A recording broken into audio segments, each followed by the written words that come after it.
రాహుల్ ఆ రాత్రి ఒకడే కాదు, కానీ ఆ నిజం ఇప్పుడే బయటపడుతుంది.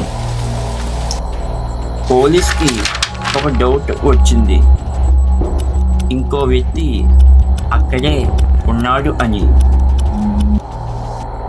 రాహుల్ ఫోన్ దొరికింది, బట్ అందులో ఉన్న డేటా మొత్తం డిలీట్ అయ్యింది. డిలీట్ అయ్యిందా లేదా డిలీట్ చేశారా?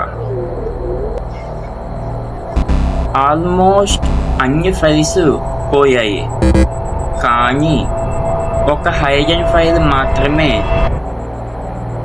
మిగిలింది.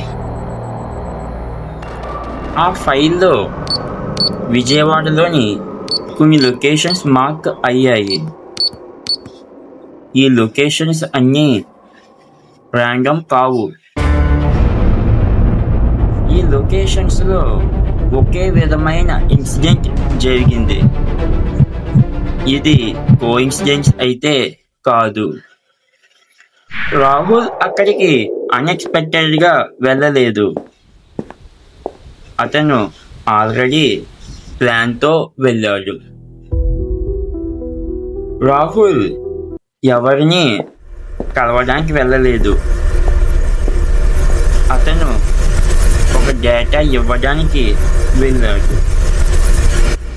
కానీ ఆ డేటా ఎవరి కోసం? రాహుల్ ట్రాప్లో పడలేదు. అతను ఆ గేమ్లో ఒక పార్ట్. ఇది ఒక కేస్ కాదు, ఇది స్టార్టింగ్ మాత్రమే.